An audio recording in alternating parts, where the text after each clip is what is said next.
chakras.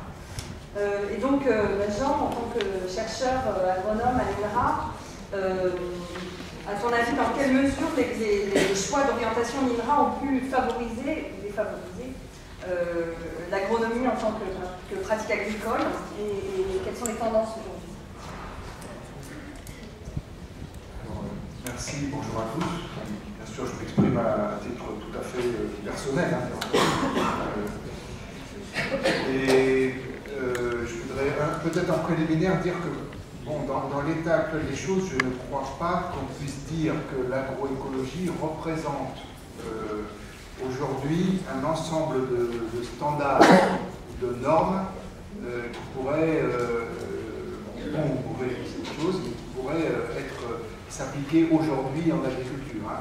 On n'en est pas là, c'est pas ça dont on parle. Bon.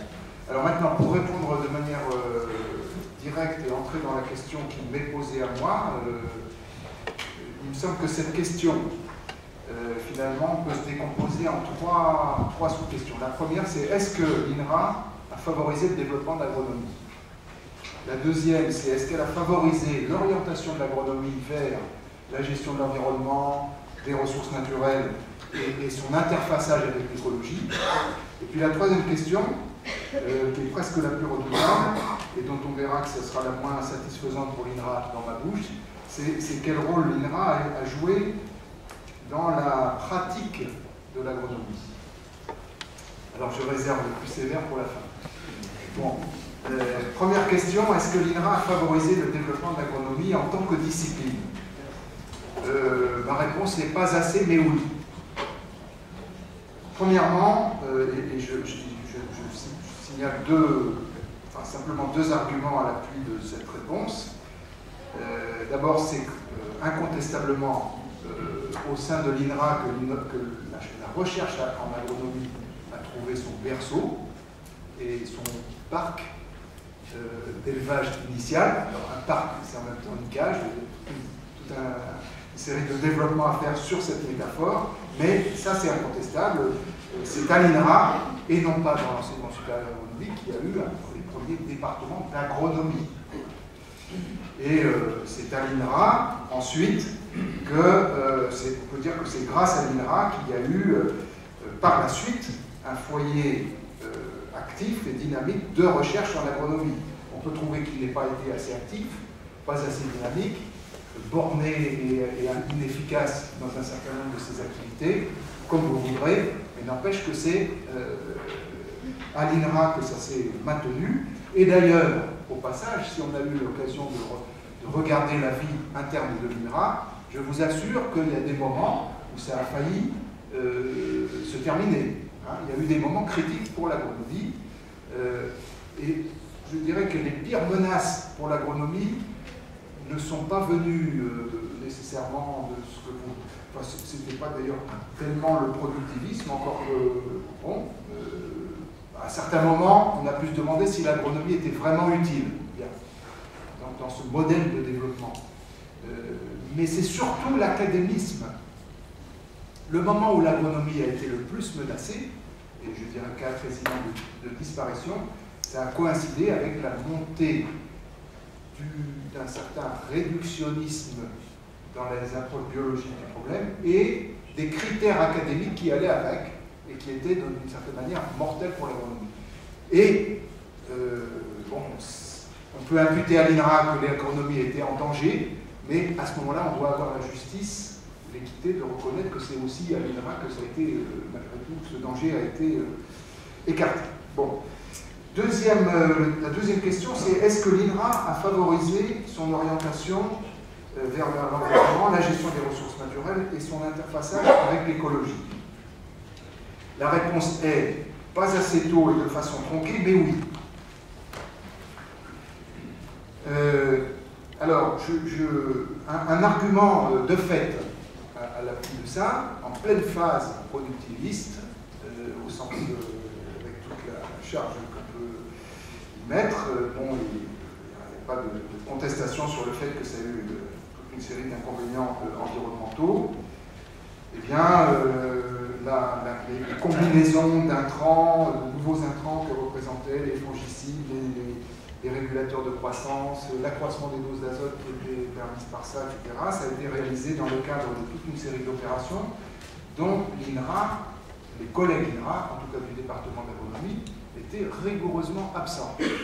Pendant la même période chronologique, et ça peut être vérifié par les listes de présence des collègues aux différentes réunions dont je parle, la moitié du département d'agronomie, et si ce n'est les trois quarts, étaient mobilisés par M. Hénin, chef de département, etc., pour rédiger et documenter le rapport Hénin sur la pollution des nitrates et la pollution d'origine agricole.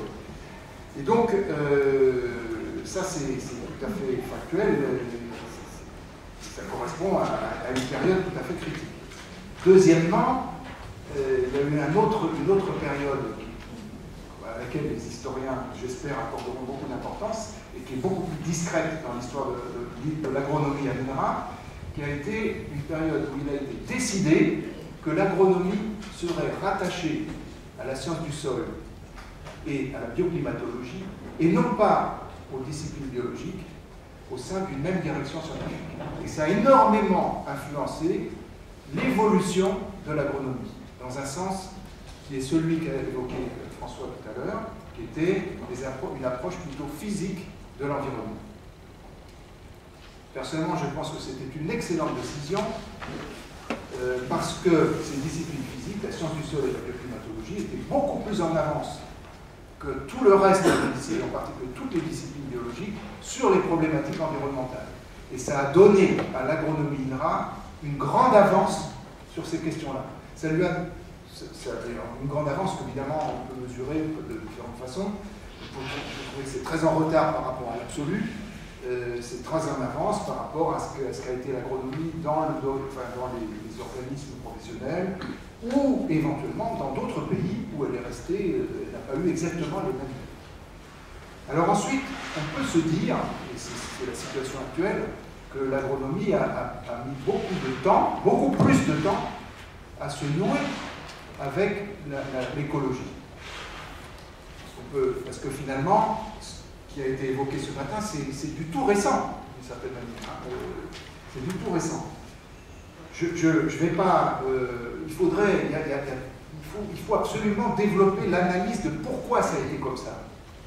Je vais simplement vous mettre sur deux pistes, qui est celle de à quelle vitesse l'écologie a évolué et est devenue capable de vraiment traiter des problèmes de l'environnement, y compris la biodiversité, on renvoie à la remarque de François tout à l'heure.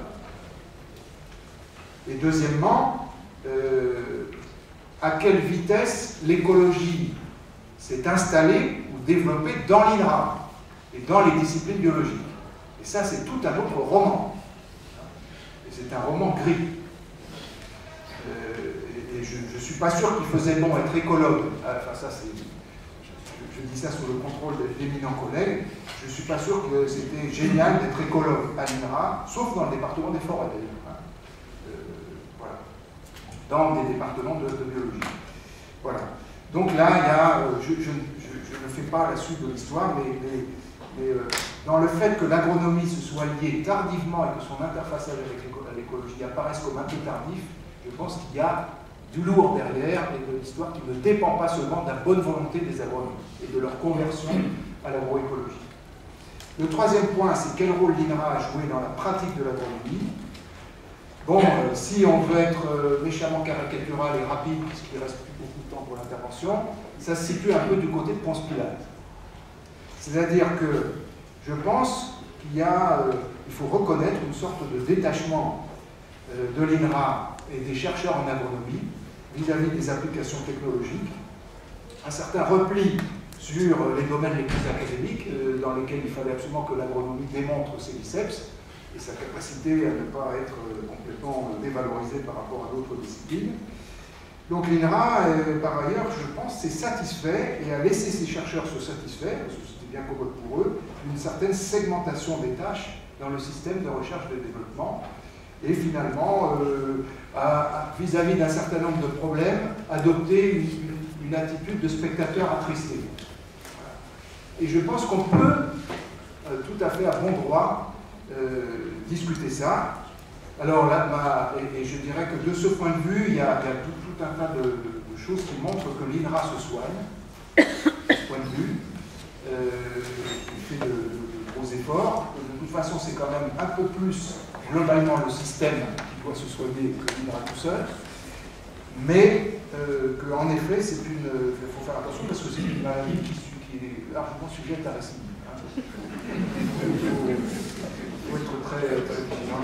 Bon, voilà. Et je pense qu'il faut englober dans toute cette analyse, bien entendu, et c'est tout à fait de façon amicale que je le dis, et nécessaire, il faut aussi englober dans l'analyse tout le système de R&D professionnel et de développement agricole qui, d'une certaine manière, fait aussi partie des politiques publiques.